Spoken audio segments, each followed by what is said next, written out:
This is hashtag trending on the weekend. I was weaponized against myself.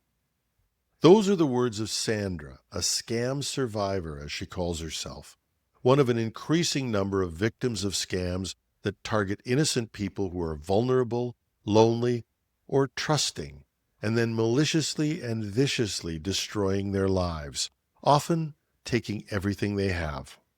They call it pig butchering. These scammers, scammers is too pretty a word. These are, as we will describe in the show, evil and ruthless organized criminals who crush countless innocent lives without mercy.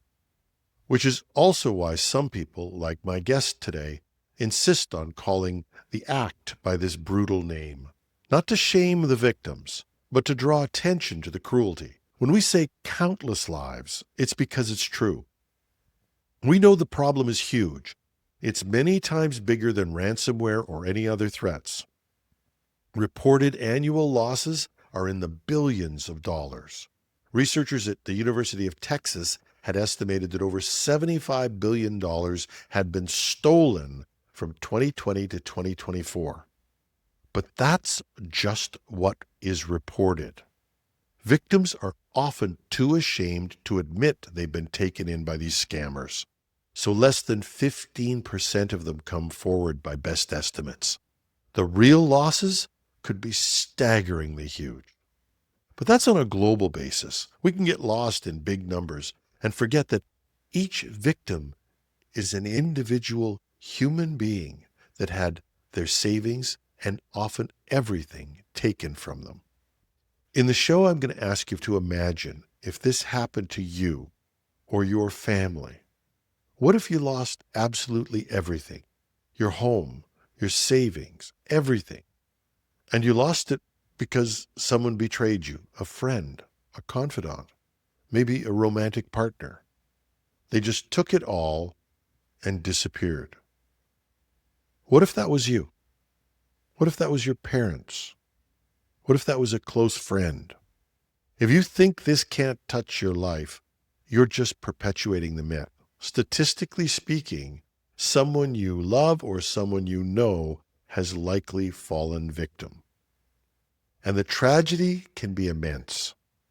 We've covered stories of suicides on the program, but even those who don't consider that awful step may live out the rest of their lives in poverty and shame. So when we say evil, we mean it. These are indeed organized criminals who will take every last dime if they can, and they do it at scale. These are large, sophisticated operations where other innocent people are held against their will. They're beaten, some are sexually abused, until those victims themselves go out and victimize others, winning their trust, sometimes their love, and then taking everything they have. These large factory operations are growing every day, and law enforcement has had some wins, but never enough resources or support. But one organization is trying to change all of that. Erin West, a former prosecutor from California, decided to fight back and to help others do the same. So she founded Operation Shamrock. That organization started with just a handful of followers and a few resources, but it's grown. It now assists not just victims, but also assists law enforcement to fight against pig butchering. This is a discussion I had with Erin, and we'd love to share it with you. Yeah, my name's Erin West. I was a prosecutor for 26 and a half years, and I recently retired to start my own nonprofit focusing on this scamdemic. And why? You, no, I Fair mean that question. you're chugging along with one career, and what causes you to totally toss that and start something else? Yeah, I wouldn't say toss it, I would say enhance it. So, what I was finding as a prosecutor was that we were being hit with a very targeted crime wave run by transnational organized criminals. And what we're seeing and what we continue to see on our phones every single day and in our email are attempts to steal our money. And from where I sat as a prosecutor, I was watching the greatest theft of American money that's ever been committed. What I was seeing was victims coming to me telling me that they had their entire net worth stolen from them. And as I tried to work on these cases as a local prosecutor, I found that our country was not prepared. Our national law enforcement, our local law enforcement was not prepared to respond to that crisis. I found that our banks were not ready to respond to that crisis. I found that everybody needed a lot of education on what was happening. And that was something that I really couldn't do from my spot as a local prosecutor anymore. I'm fascinated by this. So you're working as a prosecutor and you become aware of these. Is this because you were trying to try cases or you'd hear of things? What was the information pipeline that was giving you, that was causing you to say, wait a minute, I've got to do something? Yeah, as a prosecutor for 26 years, you do a lot of different roles within the office. And the role I was doing toward the end of my career at the DA's office was I was working with a high-tech task force. And the task force is the go-to in Santa Clara County, California, where I live, where cases are too big for local jurisdictions or local jurisdiction doesn't know what to do with this case. And so all of a sudden, starting in early 2022, we were seeing victims come to us and say that I was involved in a romance scam slash cryptocurrency theft scheme, and the results were like nothing we'd ever seen before. The amount of loss, the amount of devastation toward victims was, when I say incredible, incredible in that we had never seen anything like this. And did it start to feel like a wave? Was there a time that start to feel like it was accelerating? It did. It felt like all of a sudden, once we identified what this crime was, we saw it everywhere. And more victims kept coming our way. And I'm a super curious person. When I find something that is new to me or I don't understand, I study it. And so I started to do the background research on where this crime was coming from. And I quickly found out that it was happening at scale out of industrial facilities in Southeast Asia. So it made sense that we were getting inundated with this crime. And I presume I'm just fascinated by this because it was like, this is new. We knew fraud existed. It's been there, but these waves of industrial fraud were starting to happen. When did it pull you towards the role you have now? Yeah. So when we first started seeing it, and you asked in the last question, I didn't answer it, about the rise of it. Since March 2022, I have seen nothing but a massive increase in this fraud. I've seen a change in the way that it's perpetrated, and that more and more people are getting hit. And so, from my local prosecutor standpoint, I worked with a team that very much focused on the idea of what if we could, that this was a new type of crime. It was being perpetrated in a new way. Well, let me be clear, it's an old crime. We're going to steal your money, but it was being perpetrated in a new way, and it was using technology that was unfamiliar to both the victim and law enforcement, and that worked to the benefit of the scammers. So my team developed a strategy for how to claw back some of that lost money and get it back in the hands of victims. News of that spread, we were really inundated with victims coming our way, and we had way more business than we could handle. As this increased, we realized we needed to spread the word, and we needed to be part of the solution of educating law enforcement how to use the blockchain as an investigative tool and help victims recover their assets. For over 2 years, we did exactly that. And at the same time, kept raising the volume on awareness. And we're still not at a place where everybody knows what this crime is, but it is something that I talk about 7 days a week and rely on others to spread the word as well. So you're not a technical person. Nope. You've now tossed into this world where you're starting to talk about blockchains. and fraud and all of this stuff. What was that like? Well, I love that actually, because it just shows that the blockchain is only as intimidating as you let it be for yourself. So the reason why I wanted to go into this space was I thought that I would be at part of a team assisting kids, including my young kids at the same time, to be more aware of the digital threats out there. But it morphed into something else. I was a strong Facebooker. That was my talent in tech. And so, yeah, as I ask a lot of questions. I watch a lot of YouTube videos. I talk to a lot of people, and that's how I've learned this. And it at this point, anyone working in this space has no excuse for not doing the same thing, because this is how bad guys move money. Yeah. And so when did the organization start? How did that come about? The more I thought about this crisis, and it is crisis level, make no mistake, it's a national security threat. It is a disaster. It is an absolute crisis. And the more I thought about what could be done, the answers were obvious to me, and they were educate, seize, disrupt. And so I started making that my mantra whenever I started talking about it all the time on LinkedIn.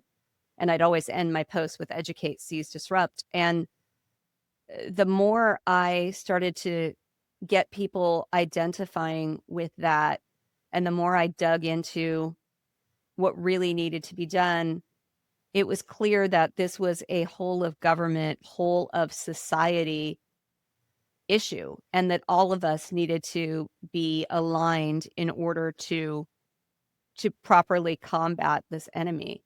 And so I named it. I called it Operation Shamrock because I was looking for something that had a trio. And I thought, oh, the Shamrock has a trio and it's hopeful and lucky. And I announced that I was starting Operation Shamrock. And I didn't even really know what it was going to be. But what I knew was it needed to be named and announced so that we could start bringing people together in a united front.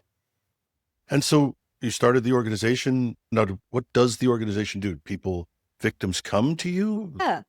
We do a lot of different things. In following the principles of educate, seize, disrupt, it seemed clear to me that we needed 5 pillars of this organization, and they are law enforcement, banking, tech, foreign policy, and victims. And Okay. to move that forward, I found leaders of each of these prongs. I found amazing people who wanted to found this with me. And what we do is we are an organization of action. That's our business. We are not the type of people who are going to sit on a panel and talk about it. We are going to tell you what we did yesterday and what we're doing tomorrow. So, in that vein, just thinking about law enforcement, we needed to bring together the people internationally who do this work. And so I started something called the Crypto Coalition.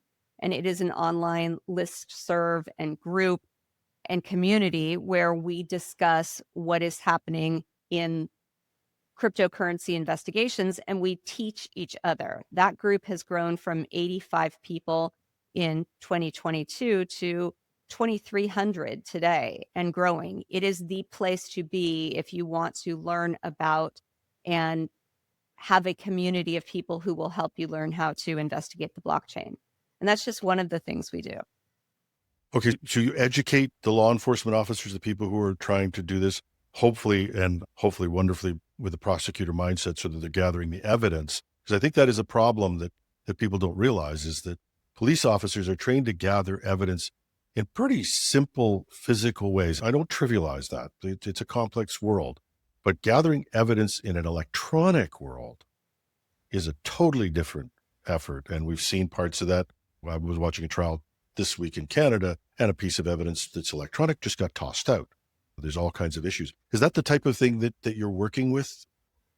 Absolutely. What we want to make sure is that we are constantly giving best practices. We are reinforcing best practices. We are educating about the nuts and bolts of how to do things. This isn't a theoretical exercise. This is somebody is going to come into your agency this week and tell you that they put money into a crypto ATM.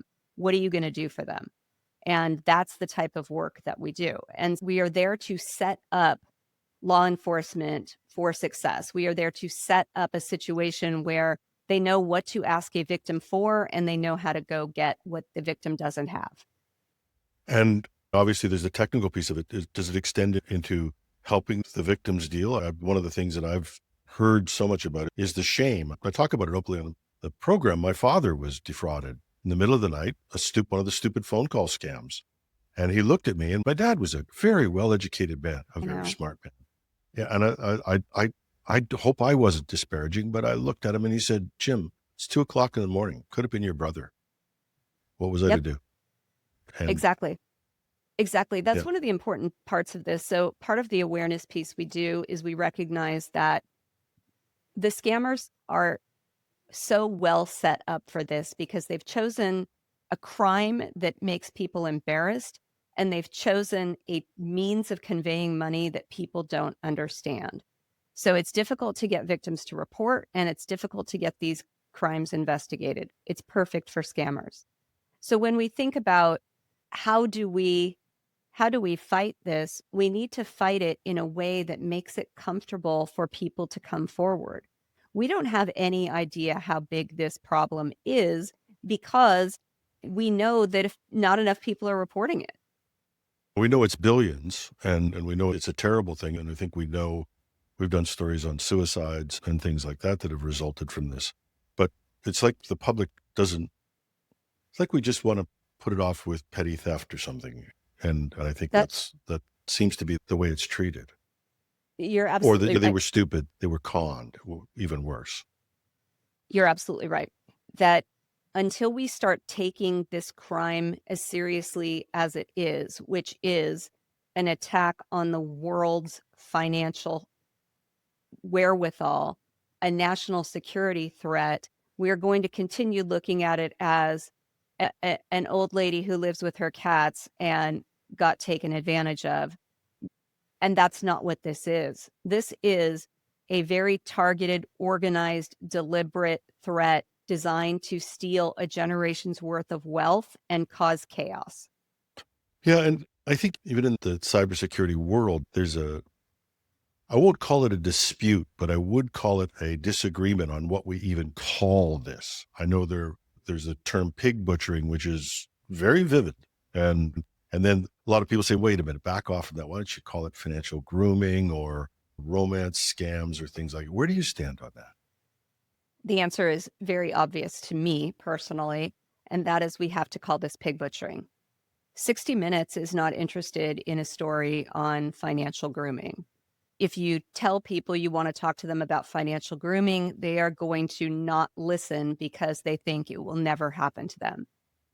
I am as empathetic to victims as they come. I spend hours a week talking directly to victims and understanding what they went through. But my job and my job for the past 3 years and my job until this is the next Nigerian prince is to tell everyone about this and to get their attention and help them ensure that it doesn't happen to them.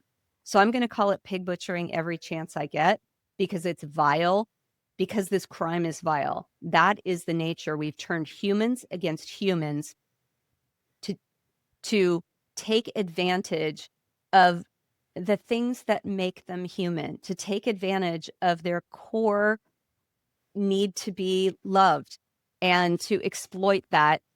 And so that's why I call it pig butchering. And I'll tell you what, there was a big controversy about this. A lot of people have come around to calling it pig butchering. What I will also say, though, is it's not just pig butchering anymore. In 2022, this was pig butchering. In 2025, this is transnational organized crime. This is what this is. They are housed in an industrial size, and they're going to use every scam they can think of against us, not just pig butchering. Can you give us a description of what one of those organizations is like? I've heard there's human trafficking going on. There's abuse of the people who are actually conducting these scams or the people who were on the phone. Can you just give a picture of one of those organizations, what that looks like? You bet. It's incomprehensible what is happening in Southeast Asia. When I first started studying this, I was able to understand that there were compounds doing this in an industrialized manner. And what that means is that there were literal blocks of former hotels that had been repurposed to be scam centers. They're run by Chinese organized crime, and they were repurposed to do this type of crime, which requires a lot of human work to get it done. So, in order to find people to do that human work and be the scammers, they had to advertise for jobs. So, they advertised false jobs. They lured people into coming to what they thought was Bangkok to do what they thought was a live work job that was a very white collar. And when they arrived in Bangkok, their passports were taken, their phones were taken, they were put in vans, and they were moved into essentially an armed camp where they went through a gate with guards with AK-47s, and they were now told that they would be doing scam work, and they would be doing that 16 hours a day. And that was the job that they would be doing, and that they would be violently handled if they didn't do that work. And that's exactly what happens, because to try and repurpose people from thinking that they are going to do graphics design work to building a friendship with you and then stealing your money, you need violence to make regular people do that work. The violence is stunning. It is, people were routinely and are routinely getting tased. They are getting beaten with baseball bats. They are made to beat their colleagues with baseball bats. They are made to watch as people are beaten up. I've seen bruises, I've seen gashes, I've seen electric burns coming out of these facilities. And there's stories that are even a lot worse than that. And the violence against women doesn't always show itself with a bruise. There's really horrific things going on inside these buildings.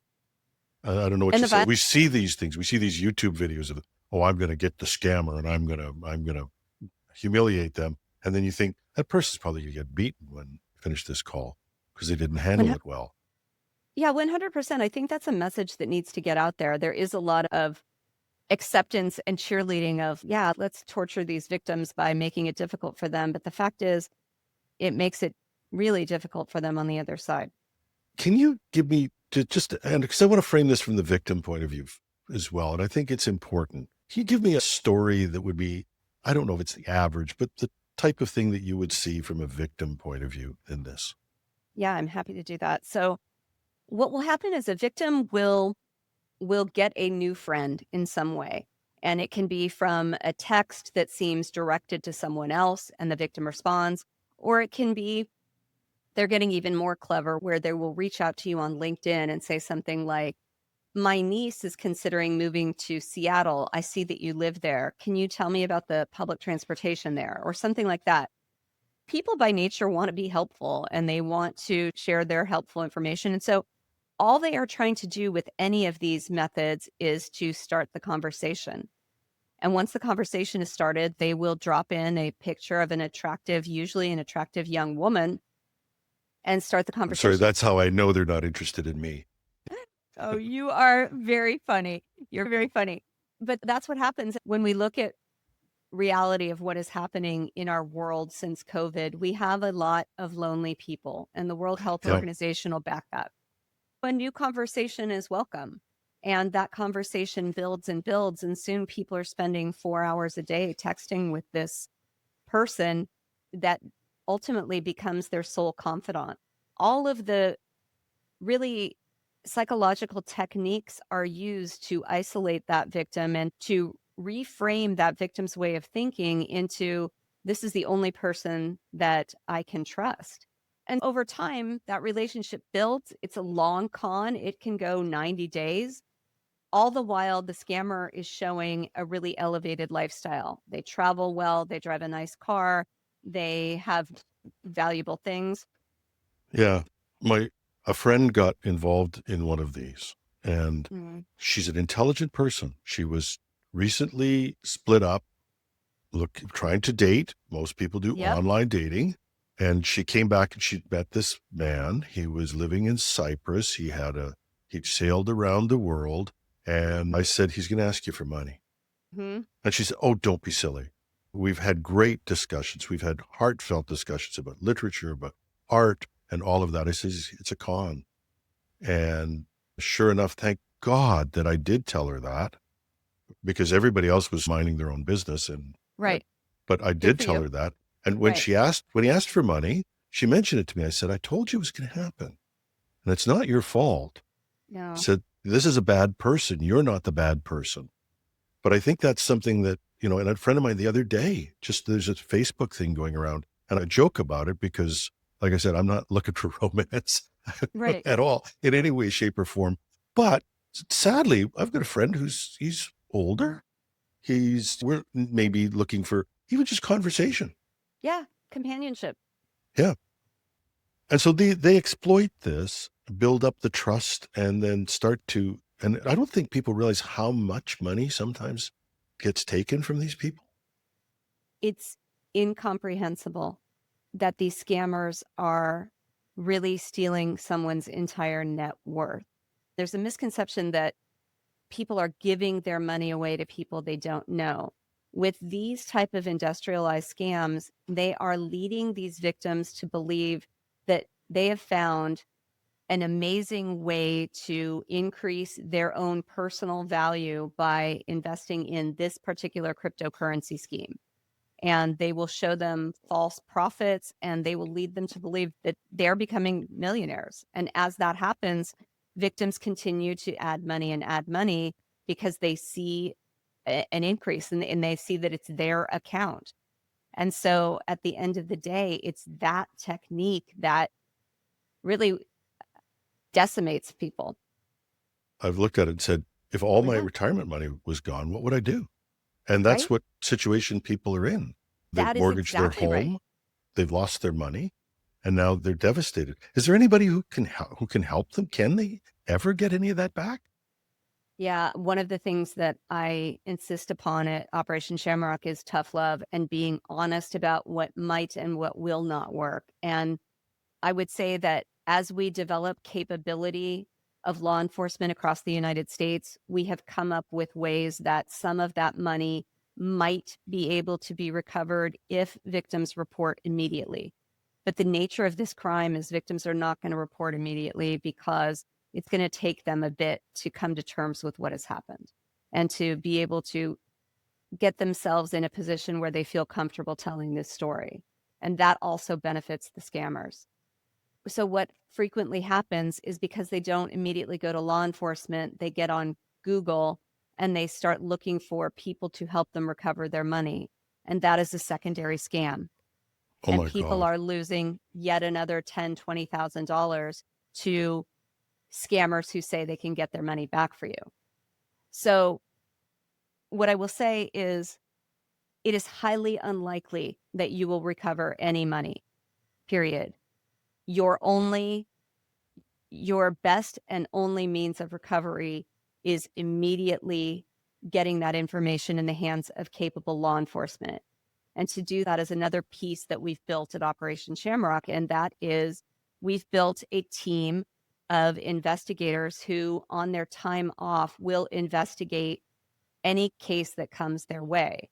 So if you have been a victim of this and your local law enforcement doesn't know what to do, and you've put your information inside the FBI portal, another step to do is to go to operationshamrock.org and fill out a report there. Because once you fill out that report, our investigators are notified and they will look at your case and they will give you an answer, which for a lot of victims is a piece that's lacking. They're disenfranchised. They feel like they're being overlooked. Nobody's taking them seriously. And for a lot of them, what they really need is an answer about whether or not their funds are recoverable. So, what can we do as cybersecurity professionals? What should we be doing to support people like you and organizations like yours? So, what I would love is if you go to operationshamrock.org and opt in. Uh, if you are in banking, we have a community for you. If you are in law enforcement, we have a community for you. We are now just developing that third industry community to attack this as well. But as a person, there is a lot you can do in the meantime. You can go to our Operation Shamrock Train the Trainer class. We will give you a deck of slides that you can present at your local library, your local Rotary, or even to a group of friends, or even just get yourself educated on the scams that are out there. You can write your congressperson. We have a template on the Operation Shamrock website that talks about how we need funding for victim services and for law enforcement. You can tell everyone that you know about these scams and how they are operating so that people understand the massive problem that we are facing. Awareness is a large part of a way out of this. And so I want to make sure I get this. So we should go to operationshamrock.org, and we can find kits and materials that will help us be able to explain this. And I've been telling people, make a presentation in your community. I'm slated to make one with our community, with the seniors, and I'm a senior, but I think that's an important thing we can do. Obviously, donations, do you take donations? Sure. Probably Yep. something that would be Welcome. expected in a not-for-profit these days. But the other thing is, and I've said this to people, I would like to get your opinion on it. I've told them it's time to have the talk. And the talk used to be between the parent and the child. And now the talk is between the child and the parent, the lonely parent or the lonely person, to sit down and say, first of all, as John Prine said, hello in there. But second of all, you're a target, and you're going to be targeted in the same way we do with our employees. You're going to be targeted by scammers. Here's what you have to do. I think we have to have that talk with people around us so that they know that, in the same way that we used to say with teenagers, you can come and talk to me about anything. We have to be able to say that to our parents. You can come and talk to me about this. I love hearing you say that's exactly what needs to be done. And there's something I've heard you say a couple of times in this conversation too that needs to be reinforced. And that is, we know you're smart. We know you've had a very impressive career. We know that you have been educated at the best institutions, but scammers will find a way around all of that. And this has nothing to do with your intelligence. This has everything to do with, this is their occupation all day, every day. And they've trained with PhDs to know exactly how to manipulate your mind. And so that's an important piece of it too, is I know you think this wouldn't happen to you. We all think that, but it happens to everybody, and it won't happen on your best day. It'll happen on a day that you're tired or you're put under pressure. Absolutely. And I've been saying this in the cybersecurity community, is Yeah. stop pretending you're perfect. Yesterday, I saw an email from my brother. I haven't heard from him in a while. He's had some real tragedy in his life. I clicked before I thought. I don't do that. But everybody is vulnerable at a certain point. Thank God for endpoint protection, but everybody can be caught at one point or another. We're all vulnerable. I love that you tell that story because I tell a similar story and talk literally every day about this topic. And I was on LinkedIn and I was having a conversation back and forth with a victim who said, I'm not even sure you actually care about this. And I was trying to educate that I do care about it. I went to bed, I woke up pre-dawn. I see an email, and the email is from a victim. And I think it's that same victim. And he's saying, I don't think you care. And so I posted on my Facebook about you. And I was like, oh, but I do care. And I clicked on it and I was like, oh my God, that's exactly how to target Erin West. And so that's the thing, is that's how Yep. scammers, they're not going to get me with a pop-up on my computer, but if they think that I might respond to something about victims, that's how they get me. So we're all vulnerable. Is there a last message you'd like to leave for our cybersecurity community? Be kind, lead with empathy. When you talk about this in a way that provides support for people you might be talking to that you don't even realize are a victim. That is the thing, is this is so rampant and there are so many victims that are not speaking up. If you are talking about victims as being stupid or using language that shows that you're not open to a conversation about this, nobody's going to talk to you about it. We need to change the narrative to we're under attack and you got attacked. I'm an open door for you. I would love to hear your story and educate about your story. So that's my message, that without kindness, people are not going to come forward. So let's give our colleagues, our friends, the opportunity to do just that. And one final point in there. Is there a story? Is there a triumphant story? Is there any big success that you've had that you want to share? Every day.